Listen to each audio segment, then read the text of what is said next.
तो दोस्तों फाइनली हमारा चंद्रयान 3 का विक्रम लैंडर और रोवर हमारी मून के सरफेस पर लैंड कर चुका है। ऐसा करके इसरो ने पूरी दुनिया में एक नया इतिहास बना दिया है। दोस्तों इसरो ने अपने सबसे बड़े मिशन चंद्रयान 3 को 14 जुलाई 2023 में आंध्र प्रदेश के श्री हरिकोटा में सतीश धवन स्पेस सेंटर से LV-M3M4 रॉकेट की मदद से सक्सेसफुली लॉन्च किया, जिसके बाद ये 3,84,400 किलोमीटर का डिस्टेंस स्पेस में ट्रेवल करके हमारी मून तक पहुंचा। जिसके बाद हमारे चंद्रयान 3 के विक्रम लैंडर और रोवर ने 23 अगस्त 2023 को शाम 6:04 पर हमारी मून के सरफेस को टच डाउन किया, यानी कि सक्सेसफुली सॉफ्ट लैंडिंग की। चंद्रयान 3 की सॉफ्ट लैंडिंग करने के लिए इसरो ने इस बार भी मून के साउथ पोल को चुना। मून का साउथ पोल एक ऐसी जगह जहां पर दुनिया का कोई भी देश अपनी सॉफ्ट लैंडिंग नहीं कर पाया है। ऐसी जगह पर लैंड होने वाला पूरी दुनिया में पहला देश हमारा भारत बन गया। चंद्रयान 3 की सक्सेसफुली मून की सरफेस पर सॉफ्ट लैंडिंग हो जाने के बाद पूरे भारत देश में खुशियों की लहर दौड़ पड़ी है और साथ ही हमारे भारत में इस ऐतिहासिक पल को सेलिब्रेट भी किया जा रहा है। ना ही सिर्फ दुनिया भर के देश बल्कि उनकी स्पेस एजेंसियां भी इसरो को चंद्रयान 3 के सक्सेस के लिए कांग्रेचुलेट कर रही हैं। हालांकि अब लैंडिंग के बाद हमारा विक्रम लैंडर और रोवर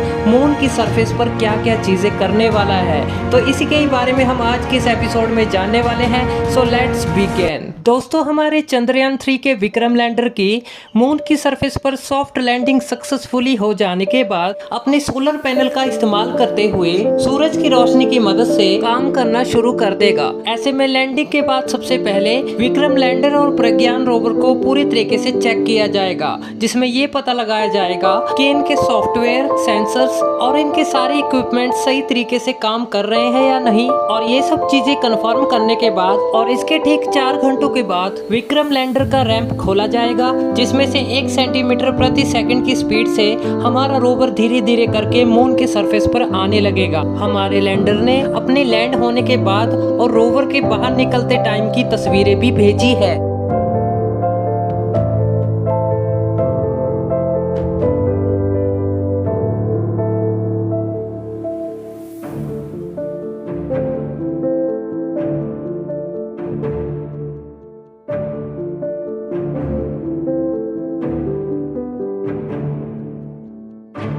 ऐसे में रोवर अपने सोलर पैनल को सूरज की तरफ कर लेगा, जिससे कि ये सूरज की रोशनी का इस्तेमाल करके अपनी बैटरीज को चार्ज करेगा। और जब ये मून के ऊपर चलना शुरू करेगा तो ये अपने टायर्स के जरिए हमारे भारत के अशोक स्तंभ का लोगो और साथ ही इसरो का लोगो मून की सरफेस पर छोड़ता हुआ आगे बढ़ेगा, जिसके जरिए रोवर हमारे भारत की छाप को चांद के ऊपर छोड़ेगा। और इसी के साथ ही हमारा रोवर मून पर कई साइंटिफिक एक्सपेरिमेंट्स को भी अंजाम देगा। प्रज्ञान रोवर अपने आगे लगे काफी इम्पोर्टेंट सेंसर की मदद से मून के सॉइल स्ट्रक्चर पर एनालिसिस करेगा और ये पता लगाने की कोशिश करेगा कि हमारा मून एक्चुअल तौर पर बना कैसे है। और इससे हम प्रैक्टिकली तौर पर ये भी पता कर सकते हैं कि आखिर हमारी धरती की क्रिएशन कैसे हुई है। और इसके अलावा रोवर मून पर कई रेयर अर्थ एलिमेंट्स और गैसेस का पता लगाएगा, जिसमें से सबसे ज्यादा इम्पोर्टेंट है हीलियम 3। हीलियम 3 एक ऐसी गैस है, अगर हम इंसानों को ये मिल जाती है तो कई हजारों वर्षों तक हमारी पूरी धरती के लोगों के लिए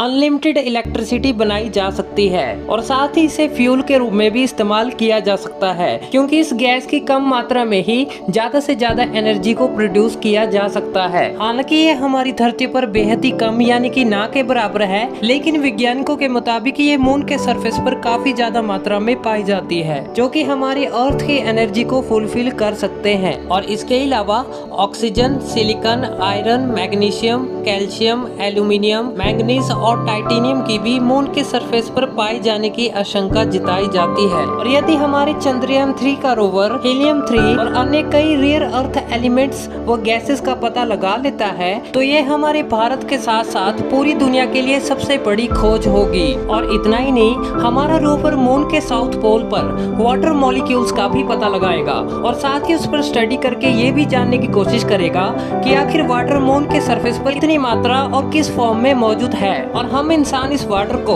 अपने लिए किस तरह से इस्तेमाल में ले सकते हैं। और अगर हमारा रोवर ये पता लगाने में कामयाब हो जाता है तो हम इंसान फ्यूचर में मून के ऊपर इंसानी बस्तियां बसा सकते हैं। इस बीच हमारा रोवर पूरी तरीके से हमारे लैंडर के संपर्क में रहेगा और ये मून के सरफेस पर आधे किलोमीटर के रेडियस में अपने साइंटिफिक एक्सपेरिमेंट्स को अंजाम देगा। ऐसे में कोई भी कमांड इसरो ने रोवर को देनी होगी तो वो लैंडर के जरिए ही रोवर को दी जा सकेगी, जिसके बाद ही रोवर उस कमांड को फॉलो करेगा। क्योंकि हमारा रोवर इतना ज्यादा पावरफुल नहीं है जिससे कि इसे धरती से डायरेक्ट कमांड दी जा सके। और इतना ही नहीं, हमारा लैंडर भी अपनी लैंडिंग साइट पर मौजूद रहते हुए मून के एटमॉस्फेयर का पता लगाएगा और उसकी स्टडी करेगा। वैसे तो हमारी मून पर किसी भी तरह का एटमॉस्फेयर मौजूद नहीं है, लेकिन साइंटिस्टों की रिसेंट स्टडी में ये पता चला है कि हमारे मून पर 10 किलोमीटर के एल्टीट्यूड तक छोटे छोटे चार्ज पार्टिकल का एक आइनोस्फेयर मौजूद है। ऐसे में हमारा लैंडर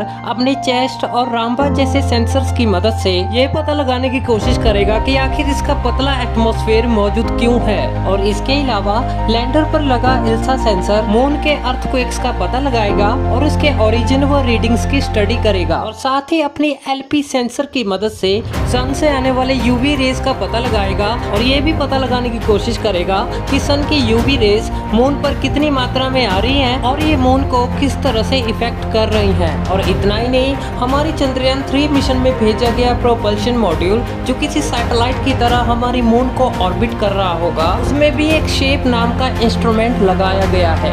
ये इंस्ट्रूमेंट अंतरिक्ष में हमारी अर्थ की तरह ही दिखने वाले एक्सोप्लैनेट्स की खोज करेगा और उनकी डिटेल स्टडी करेगा। और इसी के साथ ही ये मून की सरफेस पर मौजूद लैंडर और रोवर का डेटा अर्थ पर इसरो के इंडिया डीप स्पेस नेटवर्क के एंटीनास की ओर भेजेगा। ये इसरो का सबसे बड़ा कदम है क्योंकि हमारे मिशन का डेटा सीधा हमारे इंडिया में ही आएगा। हालांकि दोस्तों ये भी मैं आपको बता दूं कि इसरो ने अपना चंद्रयान 3 मिशन मून की सरफेस पर सिर्फ 14 दिनों के लिए ही मून की डिटेल स्टडी व रिसर्च करने के लिए भेजा है। ऐसा इसलिए है क्योंकि किसी भी मिशन को लगातार जारी रखने के लिए उनके साइंटिफिक इक्विपमेंट्स को लगातार चार्ज होते रहना जरूरी होता है। ऐसे में मून पर धरती के 14 दिनों के लिए दिन और इतने ही दिनों के लिए रात होती है। ऐसे में हमारा लैंडर और रोवर सिर्फ 14 दिनों तक ही काम कर पाएगा और जैसे ही मून पर 14 दिनों की रात शुरू हो जाएगी तो इनकी बैटरी चार्ज होना बंद हो जाएगी, जिससे कि ये ऑटोमेटिकली बंद हो जाएंगे। और वहीं रात के समय में मून के साउथ पोल का टेम्परेचर -230 डिग्री सेल्सियस से भी नीचे चला जाता है और ये टेम्परेचर